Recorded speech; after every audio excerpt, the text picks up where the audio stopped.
Yes, Judges. Hello, Dan. How you doing? You What are you all up to, bro? I'm actually watching the football, mate. This Surfshark VPN is a lifesaver, mate. You can watch the football with a dodgy Wi-Fi, even at the Emirates when you've got a big crowd there and everything like that, watching the football. Unbelievable. Easy to set up? Well, it must be if you've done it, mate.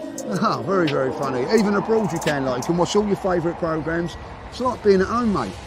And that's exactly what you guys can do too. Click the link in the description for Surfshark VPN. Yes, people, we are back with a bang. This weekend is going to be massive. Surfshark VPN is also massive, so make sure you click on that and sort yourself out. Your VPN, if you haven't done so already, the link, should I say, is in the description, but it's also in the pinned comments. All you got to do is click and it will take you straight there. Big up to Sean, big up to Henry, big up to Lee Judges. Is it cold, Lee? You're cold, mate. I'm changing this over there. I don't like that, you know what I mean? So, don't like being on the left, yeah, go on. I've just got in, and yeah, my bloody house is freezing. I ain't going to lie. So I've put the heating on, but it takes a little while, my mansion to, get all the 16. I think get the memo, mate. I mean, you've all got hoodies and hats on. I mean, I think they did not get the memo, mate. Do you know what I mean? So, I mean, I knew Henry was in the hoodie because he now lives in that hoodie. Do you know what I mean? If you can't see what Angie's doing, he lives in that in that hoodie. Get off Danny Emirates. Which is class, man. Go on, Lee. Can I just say something very nice up the top here, isn't it? Once we got up here, we're no jumping back and forth. We've been up here and stayed here, Dan. You know what I mean? Been on the old top. Is there? There's no in and out, mate. There's no in and out of us boys. You know what I mean? No games in hand and whatever. Well, straight up there and here to stay, my son. That's all I can say, Dan. Here to stay. Well, we have been here to stay, and I'll tell you what. Tottenham fans, what do you have to get another hobby this season or something? Like you have 15 days every time you play a game of football, another 15 days off. What do you do? A bit of fishing or something? You know what I mean, you get another hobby, Henry, or something. You know what I mean, no, you just speak about other football clubs, mate. That's what you got to do. Create another channel and talk about your rivals. That is what you do. Do you know what I'm saying? So fair play to you, bro. How are you, Sean? Yeah, good. Yeah, appreciate having me back on. Looking forward to the weekend. It's going to be a fascinating day. I think. Not sure how it's going to pan out though. No, I ain't either, man. I ain't either. Let's come to Lee first. The momentum is with Arsenal because obviously we have been playing. I was having a dig there, but it's actually a serious thing. Tottenham have had a bit of a layoff, but some would say that might be a good thing. I'm not so sure if it will be, Lee, because obviously when we were out of Europe, if you remember, it was like a loss, like they've had at St James Park, and then it's like, crikey, it's been like nearly 3 weeks now 3 weeks before we last won a football game. That weren't good for us. And I remember when we were out of Europe, one game a week, we felt like that. And at the time, we were in a right mess, down in like 8th or whatever it was we finished under Arteta. So for me, Lee, I think it's with us. But you know what? I've got to say, the confidence at the moment on the other night isn't because we smashed Chelsea, because they were absolute guff, by the way. But also it was because our midfield trio looked so good. And I really feel like we can dominate Spurs there because I like Maddison, I like Bissouma, and I like Bentancur, and that Sarr's been quite impressive this year. But they haven't really, of the last few weeks, been amazing from what I can make out. A lot of Tottenham fans are starting to wonder if Bissouma's their six they want and if they might need another one. Bentancur hasn't been able to be inconsistent with this side because of injury. Maddison, likewise, had a bit of a layoff but has now come back but hasn't quite looked the same. And Sarr seems to have dropped off. This is only me speaking. We'll hear from the boys in a minute what they think of their midfield. But I think that is where we can win the game. And I think they were so impressive the other night, Lee. That fills me with confidence, bruv, going into this one. Yeah, I think that's where, look, most games are won in midfield. And there's no better midfield, I don't think, than them three at this moment in time. And, probably in the Premier League, it's one of the best. But unfortunately, Thomas Partey's been injured most of it. But he made that game look easy the other night. So that's encouragement. I agree with you. I don't think that this playing 1 week then stopping and everything is doing any of Spurs any good. And I'll tell you why, look, because we've been there. If you lose a game, it's a nightmare because what you want to do is have another game straight away and you haven't got it. And that festers a little bit, and then even like Newcastle played. I don't think they played at the weekend, did they? It was their first game back, and they didn't look great. And then you look at us on when we was doing that, and then if you get a win, when we played against Wolves on Saturday, I was dreading that game, Dan. Really dreading, once we won the game, I couldn't wait. Right, come on, get another game out of the way, Chelsea. I know I was worried and nervous about the game, but once the game's done, wow, look at the momentum. 2 wins on the spin now in 4 days. Bring on Tottenham now, So I do think there is something in that. But listen, as well as Arsenal were playing, as well as Spurs were poor in their last game, it's a derby game. And if Arsenal fans are getting cocky and getting confident and all that, I get that. But, you only had to watch yesterday's game to realise, that tells you all you need to know about derby games, because there's no way Everton better than Liverpool. They're not. There's no way on this earth. Now, there's a more of a bigger gap between Everton and Liverpool in terms of quality and that than there is Tottenham and Arsenal. It's a lot closer. You wouldn't have thought it yesterday, because one team wanted it more, ran harder, works harder, and at the end of the day, totally deserves to beat them. So if Arsenal go there thinking this is going to be easy and stroll around and not match for the work rate and everything like that, it will be difficult. The one thing that I do take courage from is that every Spurs fan that I've spoken to, and I've got a few unfortunate mates that I know and whatever, are all worried that I said, I'm dreading it. I fear that we could get rolled over big. I said, what do you mean? I said, this could be a 3 or 4 if you on your game. And I've not heard that from Spurs fans for a while. They've always been very, very confident over the last few seasons.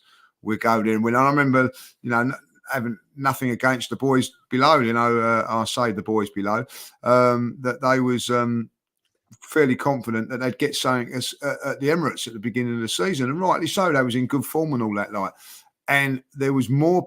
I had a Spurs fan today said, "You know what? I was more confident going to the Emirates than I am on this game on Sunday." And so when you're doing all these things, and we're doing quite a lot of this, all the Spurs fans at this moment in time that I've seen are like, "What do you reckon score?"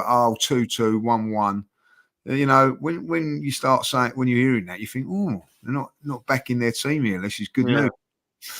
Listen, I do think that, I was saying to Henry before we come on, I think if we was playing Tottenham last week when we played Wolves, I'd been very, very worried, you know what I mean? But I think that the week's been good for us, Dan. It's been a good week for us. I also still think there's 2 games that can make a bearing on this game, and that is the game between Brighton and Manchester City, and also Aston Villa versus Chelsea. What happens in those 2 games could have a big effect of what actually happens on the Sunday. And I mean that, say if Brighton were to beat or draw with Man City, I think that whacks a lot more pressure on us going to the Tottenham Stadium on Sunday. Vice versa, if Chelsea were to do a madness and beat Villa, it puts a bit of pressure on Spurs at this moment in time. But if Villa win that game, they're 9 points clear. It may give Tottenham a little bit more freedom. I don't know. So I still think there's so many implications in this game. But all I know is, and through experience, that going away to Spurs is a tough place to go to. It's never pleasant. I don't enjoy the game, I've got to say that, and it's going to be really, really difficult. But if we get that win, well, we'll have to wait and see. I think if Arsenal win this, say if Brighton were to slip up, Manchester City were to slip up today, and we go and beat Spurs, I then think that we might be. I'm not going to say the word, but we might be. Well, let's take every game as it comes. Tonight's a massive game as well. Boys, let me ask you, before we come into the Arsenal perspective of things and the Spurs perspective, do you think that's Liverpool out now, Henry? Do you think they blew it last night? Yeah.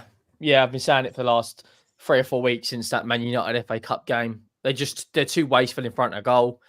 I think I got a lot of criticism for this last night, but I think they lack a leader in that team. As much as Van Dijk's the captain, there isn't anyone really in that midfield or forward line trying to rally the troops up. They were outworked, outfought. Everton were first to every ball. They won every header. They were excellent in both boxes from set pieces. And Liverpool, for me, you can't have over 100 shots against Man United in the 3 games and score 5 goals. I mean, that's just absolutely insane. They've been wasteful in front of goal, and I think that's them out now. Even if Tottenham were to beat Arsenal on Sunday, and Liverpool were to then win their game to make it level on points, I still think that they're not going to win the league. I don't think they're as organised and as collectively together as a unit as much as Arsenal and City are. So for me, yeah, I think they're out of the league. Sean, are you the same? Yeah, I think so, mate. I think that, Liverpool's form, they would have to be perfect going, for the final 5 or 6 games. And, their form at the moment doesn't suggest they will be. But on top of that, they need not just one of the two others to drop points, but both of them. And given the relative forms and the relative run-ins, I think that, Liverpool, statistically, mathematically, whatever, they're still in it. But in reality, it would take an absolute miracle. I just don't see both of the other teams dropping enough points for them to come back into it. Yeah, I mean, it's 3 points, isn't it? You think it's nothing, but it is when you got a juggernaut like City. And I think if we were going up against Liverpool only, Man City were out of it completely. After Villa, I would have gone, oh, that's frustrating. But Liverpool lost them. They still will drop points. We just got to make sure we don't drop as many points as them because it's Man City. And I know they've got 6 games still to play. We've only got 4. But you just know they're probably going to win all 6, and that's the sort of team they are. And that's why it's so important that we win these next 4 games. And starting with this weekend is going to be absolutely massive because we can start getting excited tonight if we want, if they drop points, but we can't get too excited because we still got to do our job. This is the difference. If they drop their points, it's not all over. We still got to do our job. So this is the problem we got. We go into this game knowing that Tottenham will do everything they can to come up against us to ruin our title chances. And we know that that's fans, players, managers. Against Man City, I've said I think they'll roll over. But actually, when you look at the manager and the players, they probably won't. The fans will want them to, but they probably won't. They'll probably go out there and give their all because they're professionals. And Ange don't look like the sort of manager who wants to go lose 4-0, so Arsenal don't win the league. Not from what I can see anyway.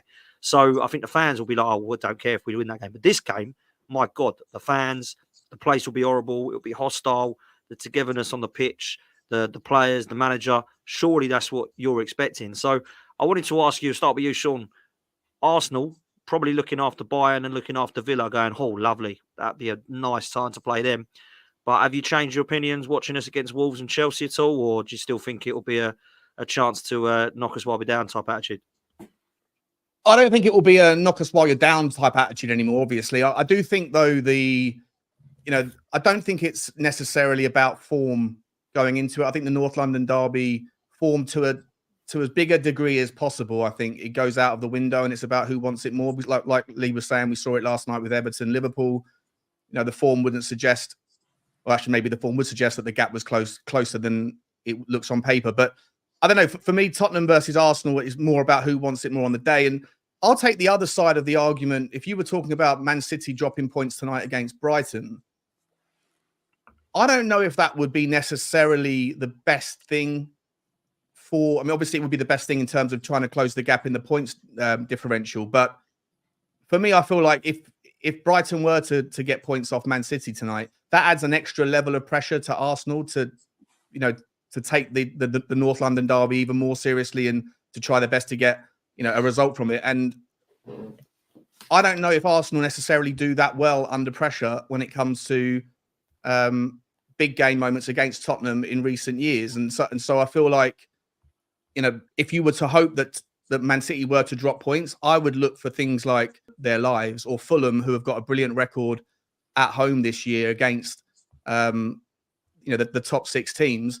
And I think that if Man City do beat Brighton tonight convincingly, I feel like it's almost of a boon for Arsenal in terms of that they know they have to come and beat Tottenham, but the pressure isn't quite as much as if it would be if Man City had dropped points and then you knew that if you beat Tottenham, then you're going back to the top of the table, despite the difference. I don't know if that makes sense, but I just feel like that additional pressure, I feel like might be a negative more than a positive in the short term.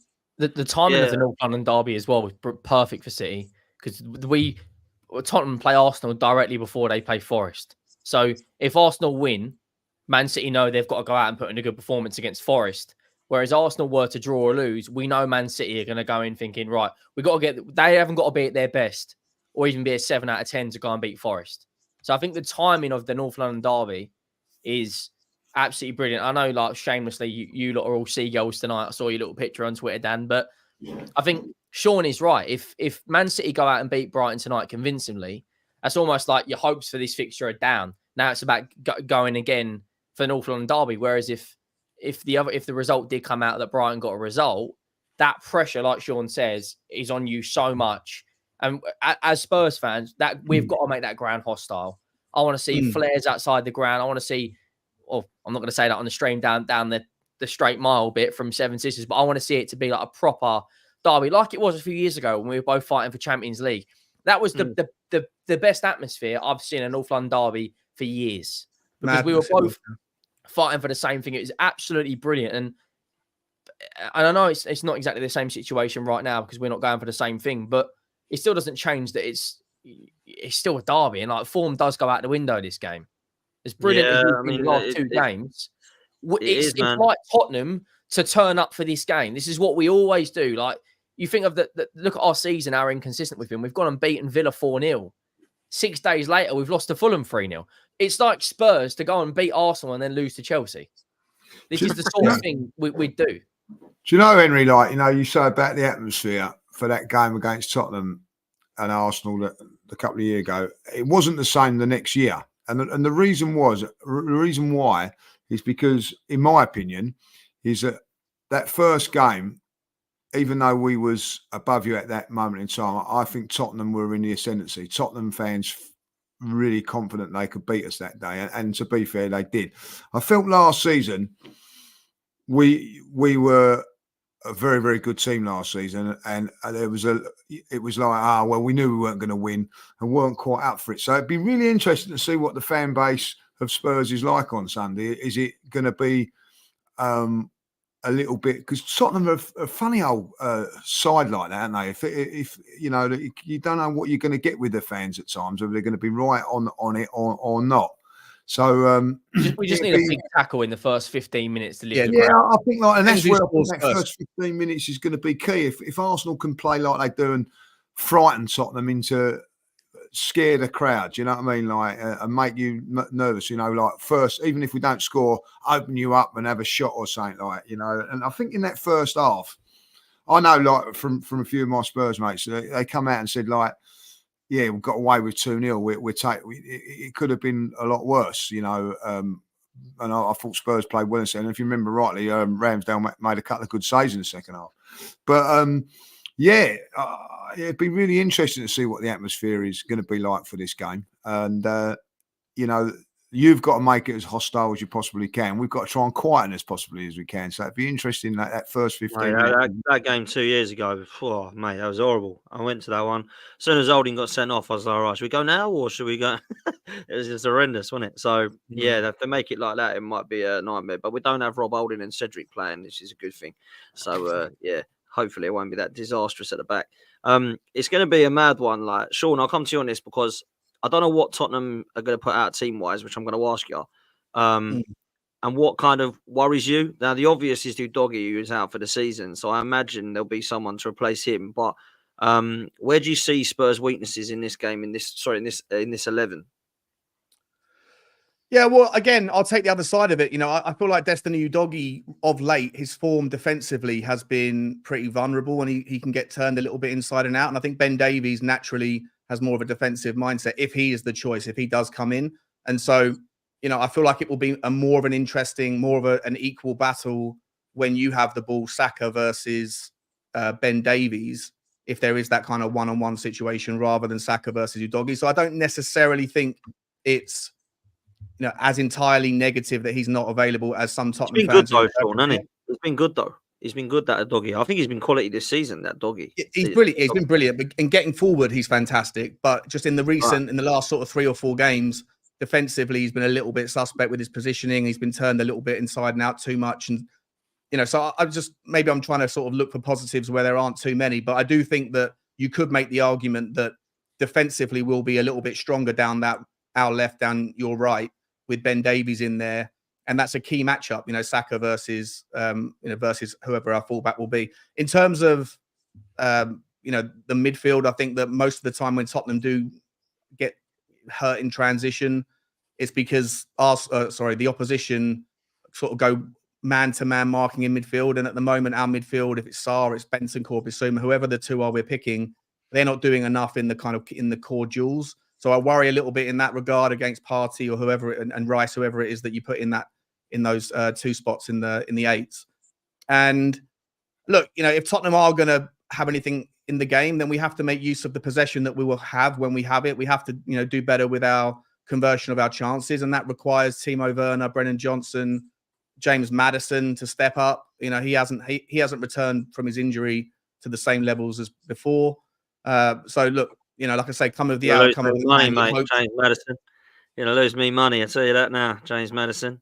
Kai Havertz is beating him. I've got a friendly charity bet with Tom Canton from one of the other podcasters that when we both signed Maddison and Havertz, he said to me, I think Havertz will get more GA than Maddison. And I said, go on then, I'll bet you. I thought Maddison would. Unfortunately, Havertz is winning. Gone past him, yeah. Yeah, I know he was injured for a while, which is ultimately why he's got ahead of him now. But I thought Maddison would have come back and done better, but luckily he hasn't. Yeah, and that's been a problem, like the inability for him to find space. I feel like the tactics are a little bit.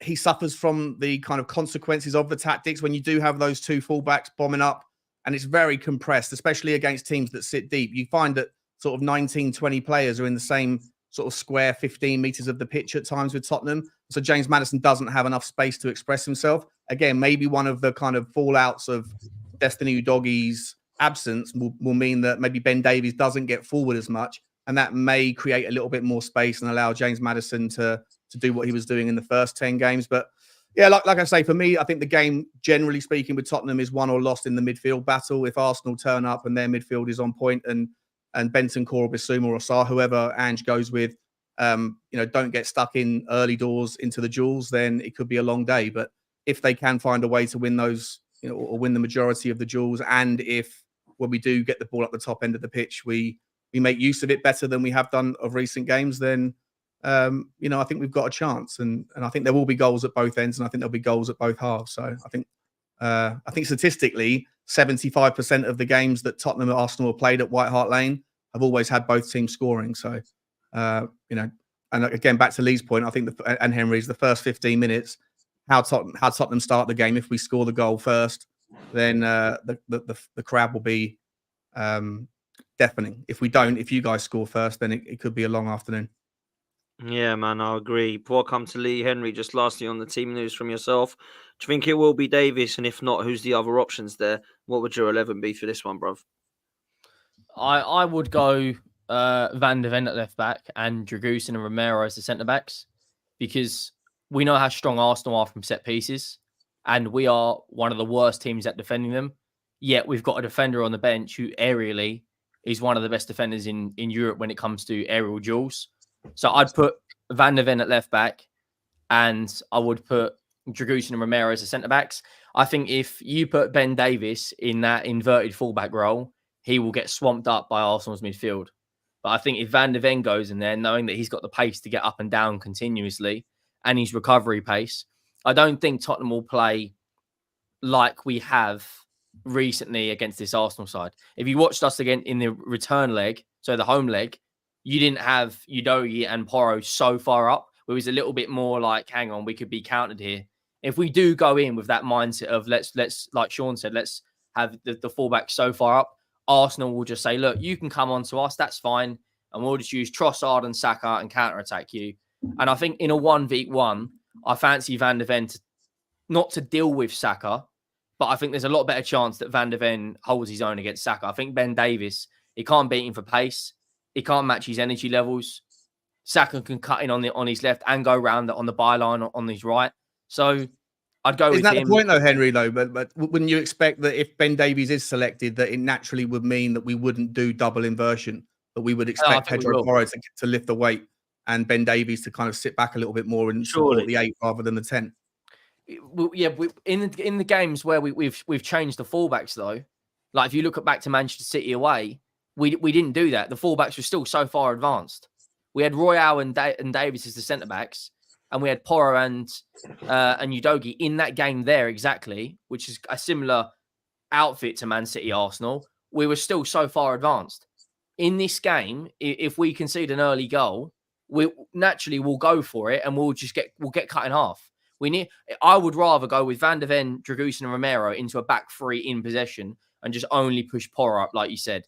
If we push Davies and Porro, it's going to be a long... I 100% agree with that. I just think if you look at the heat maps of the moments when Ben Davies has played left back this season, he has more heat map is nowhere near as advanced as Udogie as an average. So I just wonder whether there'll be a little bit of tactical nous from Ange. If he sticks to the same and he chooses Ben Davies at left back, then I agree with you that his positional sense will get outclassed. But I just hope there's a little bit of adaptation.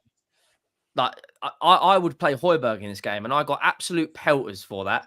Everyone was going, "Oh no, you can't play Højbjerg." Højbjerg is our best defensive-minded player in the midfield. Like Bissouma is fantastic. He's on the ball. He gets overrun. His form is up, down, up, down, up, down, up, down. Arsenal's midfield right now are on very, very good form. You've got to match this in terms of their setup. So Partey matches Højbjerg.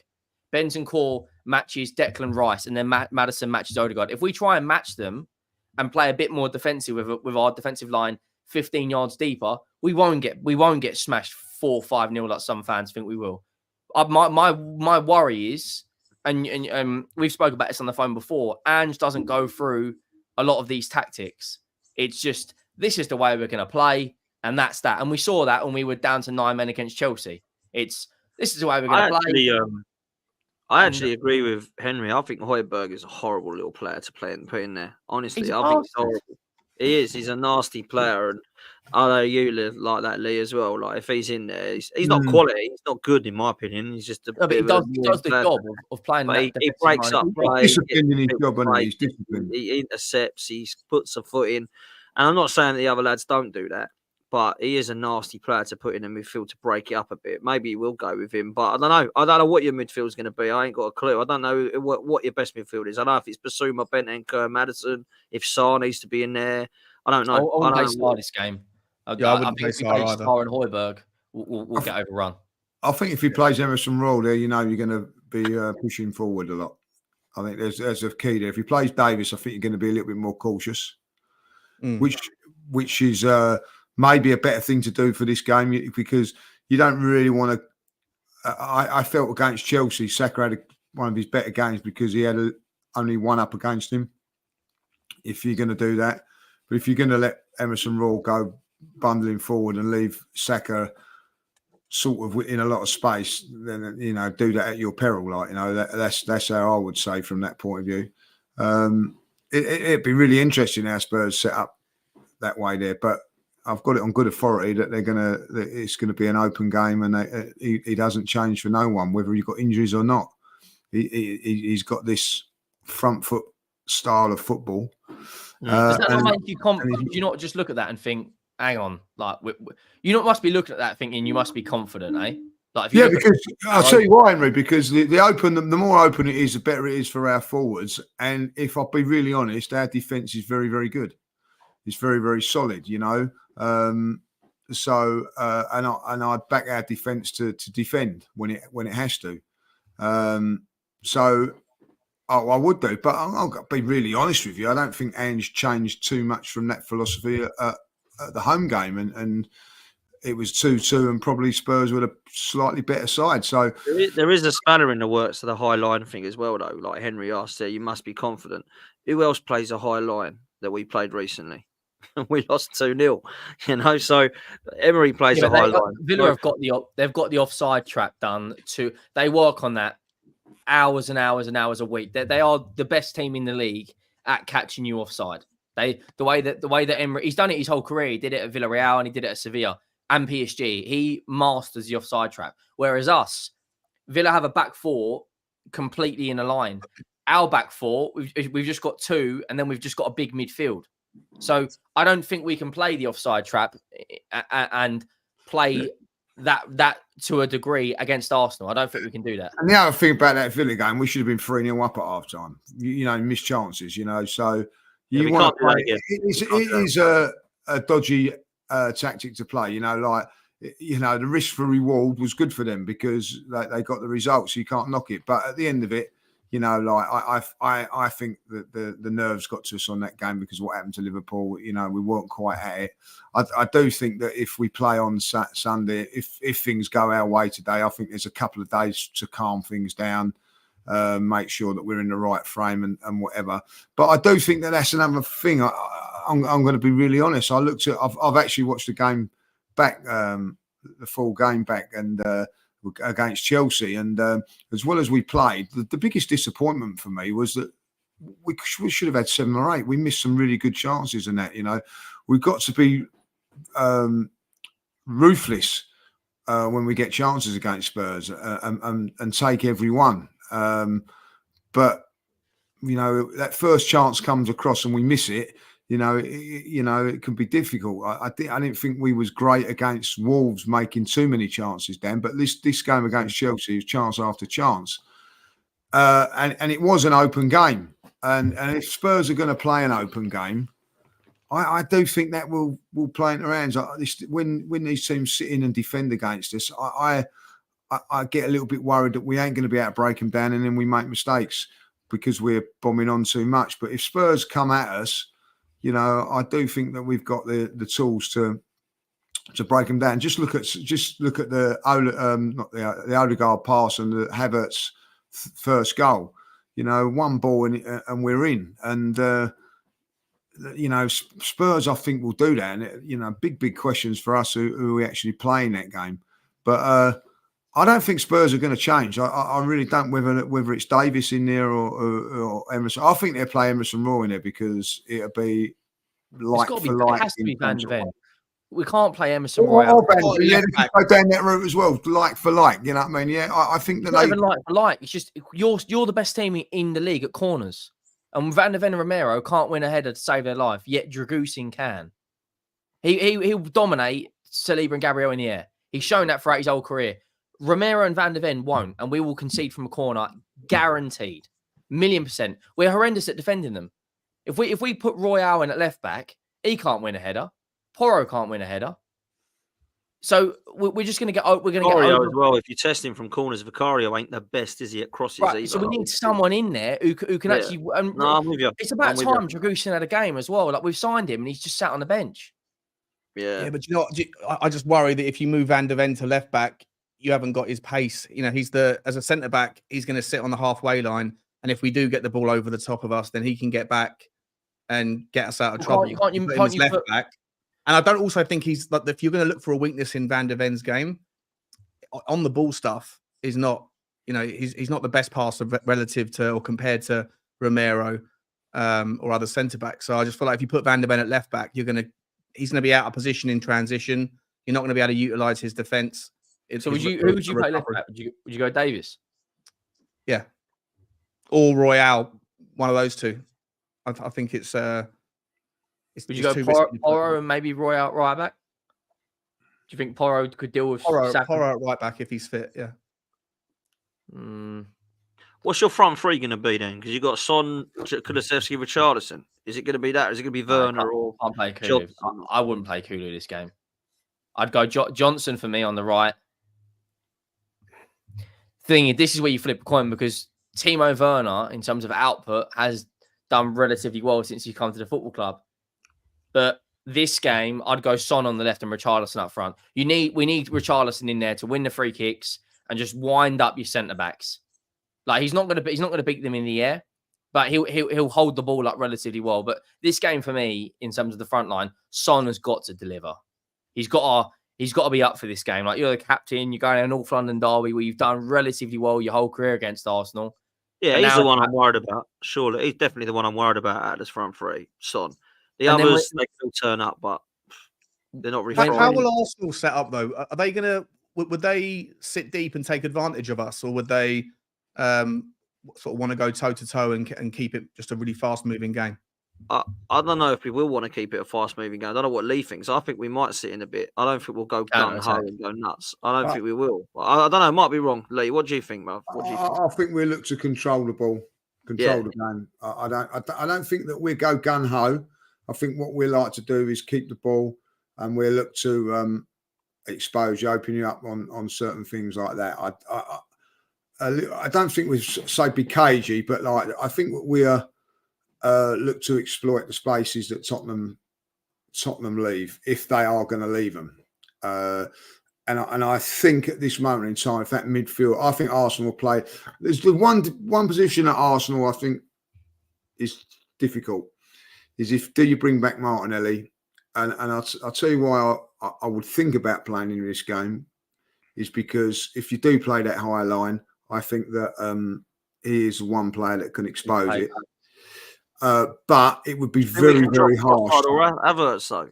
I don't know if we can drop either of them two. No, that's what I say. It'd be very, very hard to drop Trossard for this game,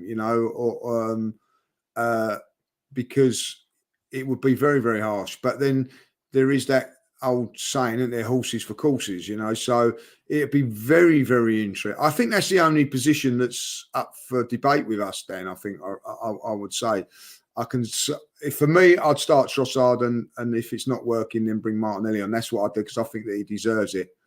But if they do leave those spaces, then Martinelli would be more liable to exploit them than anybody else, or even Jesus out there.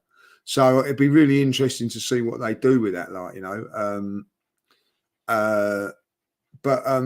as I say, I'd go with Trossard. I think the front three, for Arsenal is in a little bit better form than Tottenham's as well. I think Tottenham, in the last two games I've watched, they've lost, which is fantastic. But they lost to Newcastle, and who's the other team? Fulham. But they could have actually been winning those games before they actually went behind. They had chances. I think Song had a good chance against Fulham, and certainly Werner against Newcastle. And then all of a sudden, in both games, bang bang. And if Arsenal can do that, get that first bang bang, and then when Tottenham are rocking and go again, that would be a key thing. But we've got to keep the front, whoever it's going to be, very, very quiet. The thing is with Tottenham, and I can sense it with the guys, they're not too sure of what three that they're going to take for this game. Where from our point of view, Dan, we're saying, well, yeah, we've definitely got two nailed on, one. Probably three are, if I'll be honest, but you could change one if you want to. Our team at this moment in time we pretty know what it's going to be. We're pretty straightforward. I think Spurs have got a couple of little issues, and that maybe work in our advantage, maybe not. I don't know. Yeah, it's going to be interesting to see. There's not really massive question marks, but someone did put this in the chat. I guess they haven't heard anything, but Timber playing versus Spurs, I'll be absolutely stunned if that happens. I think it'll be the same back line. I think Tomiyasu will play, and I think it will be the same back line: Saliba, Gabriel, Ben White. I've got to say, Lee, touching on Arsenal, since the turn of the new year, everyone says since Dubai, so and so's done this. Since Dubai, we've seen changes. So it seems weird to keep saying it, but I've got to mention Ben White, bruv. I've got to mention him. How good he's been, mate. He has been absolutely phenomenal, and he don't get the credit defensively like Saliba and Gabriel does, but really he's been phenomenal. He's a massive part of that department of defence, in my opinion. I've also got to mention how good he is at overlapping of late. And 2 goals against Chelsea, clean sheet. I actually gave him man of the match, and I can understand why. I can understand why Erdegaard got player of the match, because he was a maestro, man. It was a Wizards performance, and he's been phenomenal as well. But Ben White, I don't know. He's starting to turn into one of my favourites, bro. I like the shithousery as well. I mean, I don't know if you saw Kukurea, just grabbed hold and just threw him on the floor. And like Mudryk, he's like squaring up to him. Like, it's what we need in your team, man. I love it. Yeah, and a lot of other teams don't like him, so that must mean he's doing a good job and all that. I actually give Ben White man a match, but after watching it back, Odegaard was just that breathtaking. Incredible. And it's funny because I didn't see how good he actually was until I watched it back on TV. That's how good he was. But I have to say that we've been saying it for a while about Ben White. I don't know why there is this dislike for him. I suppose it's because of his shithousery, I suppose. I don't know, but he's physically very, very strong. He doesn't get beat that often. And if I was England manager, I'd be begging him to come and play, because you can play a back three if you want, with him playing as a right hand side. Because the one thing about central defenders is you go, get them out wide because they're not so comfortable out there. Well, he's comfortable out there. He's comfortable if he's out wide. He's comfortable if he's down the middle. And I tell you what, he's technically a very, very good footballer. as well. He's very underrated on his technical side of the yeah, game. on his technical side, very underrated. But I'll tell you what I do like about him. He's an honest sort of a player This as well. as isn't well, he? Lee. This as well from Mark. His form has improved since he turned down Gareth Southgate. You know what I mean? Well, listen, you've got to have a good mental attitude for that as well, because he took a lot of stick for that, but Yeah, he he's did. Yeah, he's just sort of brushed that aside and just carried on playing as well as was it. And as it happens, it really is showing up. Southgate for what he is really more than, and I think that's what he's actually done. He's gone like, well, you've thrown me under the bus, I'm going to throw you under it even further now. good attitude, though, isn't it? Great attitude, and at the end of it, I'd rather him be doing it for us than England anyway. So for me, I think the last sort of as you say, since January, he's been outstanding, but he's been over the last couple of years fantastic in that position. He's really He's been a great addition, hasn't he? Great addition. There were probably people were turning around and saying, well, where's he going to play when Saliba come into the side? And if you remember rightly, Dan, it was at the beginning of the season that I thought he was only playing him right back because Tomiyasu was injured. And then that's where he started playing. And then he just took it from there. And, listen, he's a regular now in that if Arsenal were playing a cup final tomorrow or a massive game like against Spurs, he's going to be playing right back. His number one choice and deservedly so and rightfully so. Yeah, absolutely. I think he's done well, Ben White. I think the next World Cup, I think this will be Walker's last tournament, the Euros. Then I think he retires, and then I think when Southgate goes, whether it's going to be, I mean, it could be anyone, but whoever the new manager will be, we'll bring Ben White back in.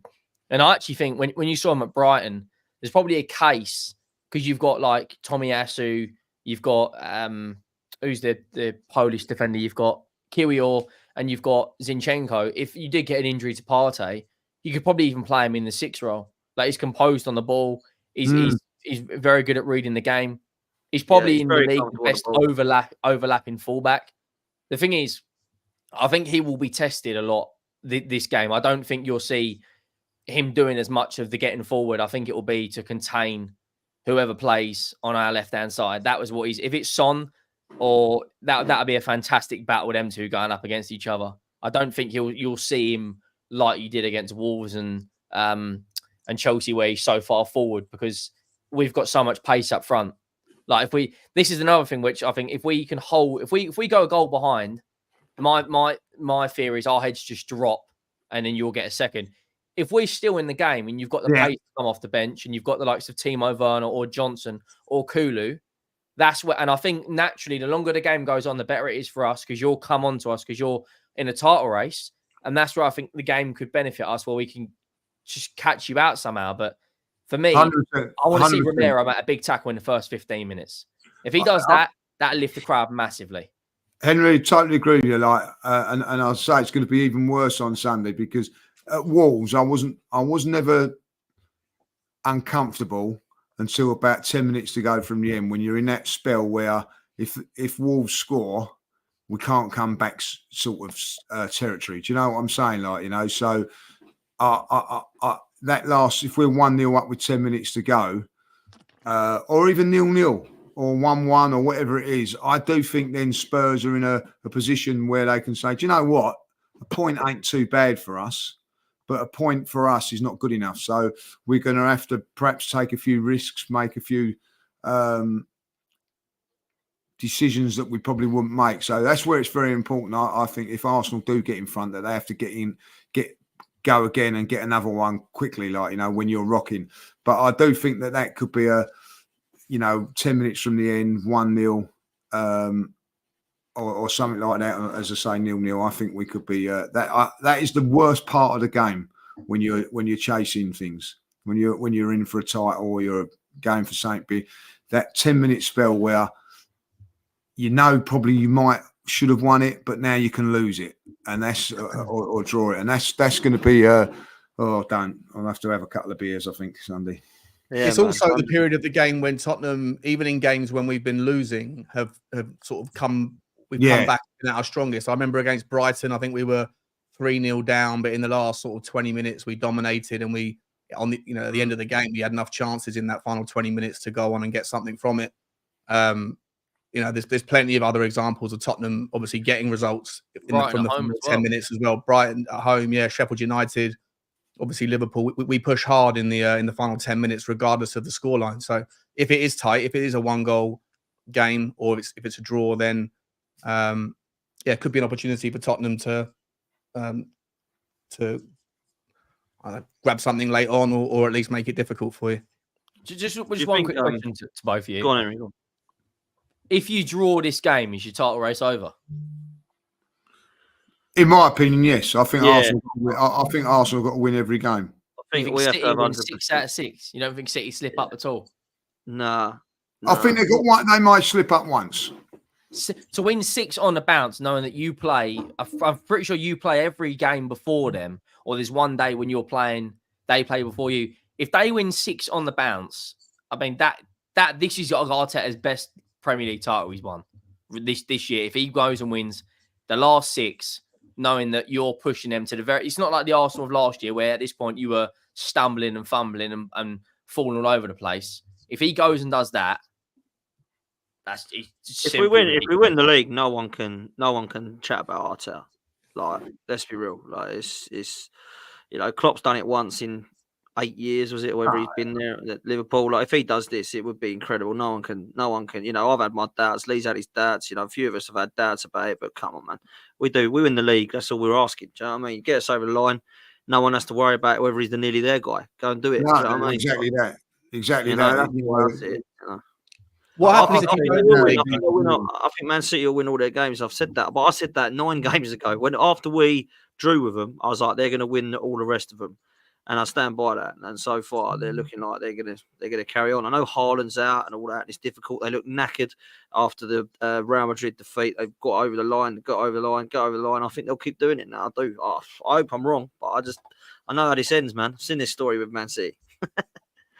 Listen, I've seen it with Man City, but I have also. I don't think that Manchester City, and I might be wrong, clutching at straws. No, I don't think this is the Man City of a couple of last season or the season before. I do think that there's, little flaws in their game. That Haaland's out tonight. You know what I mean? So that I actually think that's a good thing. I think Haaland being out tonight, because I think Alvarez will play then. I think City play better football when you're going up against a team that play against them. You need someone who can actually pass the football in the final third. Against the more physical side, and where Haaland's got to hold the ball up, I think Haaland's better. Like tonight, I think it benefits. I think they'll win tonight with or without Haaland, in my opinion. It's all about Foden for me. He's the guy. The other side of it is that it's 90 minutes. They first 10 minutes, there could be a mistake, get a player sent off. You don't know, anything can happen tonight. I'm going to be really honest. I never see Everton beating Liverpool yesterday. I didn't see it. I thought Liverpool would win that game. People were saying, they might draw it. And I said, nah, too good for them. It could happen, Forest, is a funny place to go to, But the one thing that I tell you that's got to happen with Man City, and if they are not on it for these 6 games, any of these 6 games, they get done. It's as simple as that. Like, we weren't on it against Fulham, and we got done. We wasn't on it in the second half against Villa, got done. So if they are, and I watched them against, and people will turn around and go, oh, they got themselves through. It's funny how I thought they was by far the better team, Chelsea, against Man City on the weekend in the FA Cup. By far the better team. And everybody turns around and says, but they got through. That's the main thing. Man United done it the next day, and it's all hell breaks loose. You know what I mean? But realistically, they got through to that. When Manchester City win, it's fantastic. When they win and they don't deserve it, it's they've got themselves through. That's what you do. So we just have to wait and see what happens. I don't know what's going to happen tonight. I really don't. But I'll tell you what, if Brighton gets something today, I won't need no rocking tonight. I'll tell you, I'll be straight asleep like that. Mate, it's mad. I'll tell you, it's going to be so big tonight. Listen, before we come to predictions and a close, guys, there's almost 900 of you in here. Make sure you smash the like button. Make sure you subscribe to the channel as well, and come follow Henry Wright TV and also Spurs Talk Show as well to follow both Sean and Henry. How many likes have we got, people? 166. Come on, Slacking. we can do better than that. 500 minimum. Hit it, get up to 500. We can do that easy. There's nearly 900 of you here, so just click the like button and subscribe. It's absolutely free. So please make sure you do that. It helps the channel grow massively. Sean, let's start with you, mate. Predictions for the weekend. What are you going with, bruv? Depends how the game starts. If Tottenham are up for it and the fans are up for it, then I'm going to say 2-2. Okay, Henry. 2-1 Tottenham. You didn't want to say. As James as I've been on giving Arsenal props, I can't choose anything but a Tottenham win in this game. Like it's the one game. It's to spoil your Premier League winning side. We've got if you needed one thing as a Tottenham player to turn up for, it's this fixture. But now that you could win a Premier League title, it is even more. So yeah, 2-1 Tottenham. Interesting. Judges? I'm going to say Arsenal turn up professionally, do the job like they did last season, 2-0. Interesting, man. I think this is going to be tight. I'm going 2-1 Arsenal. I do think we'll nick it. I just feel that midfield will dominate, and I think that's where we'll win the game. That's where I'm going. That's what I'm going for. I saw us the other night against Chelsea, and I know Chelsea are different kettle of fish to Spurs, but like we absolutely battered them in midfield, and I think that we can get these three boys turning up again and go for it. I'm with you. I think the Trossard and Martinelli one is a question mark, and at left back, obviously, we look to think that it'll be Tomiyasu. But already this 11 is changing from last season. You know, Zinchenko and Jesus. It was always those two. Now it's changing again. So I will go 2-1. I will go 2-1, and let's see. We'll go for it, and hopefully something happens tonight. That's or it doesn't even have to be tonight. Just please, somebody do something against Man City in these next 6. Just please. I don't care what team it is. Just do something, please. Anyway, that's enough. Let's close there. Sean, how can people follow you, mate? Yeah, Spurs Talk Show for Tottenham stuff and Sean Butler TV for football finance, FFP, PSR updates, all that sort of stuff. Whenever there's news out in that topic. Nice one, man. Henry, likewise. Yeah, Henry Wright TV or just any other footballing topic, any match reactions. Henry Talks Football. I don't know why there's not used for a smiling at me, but yeah. We both channels for this game on Sunday. Man. Fair play, man. Listen, if you can come support myself at Football's 12th Man, I've got a couple of shows later. I've got one with Deji later, which will be fun. I'm sure he still thinks they can finish above us. So that'll be fun tonight.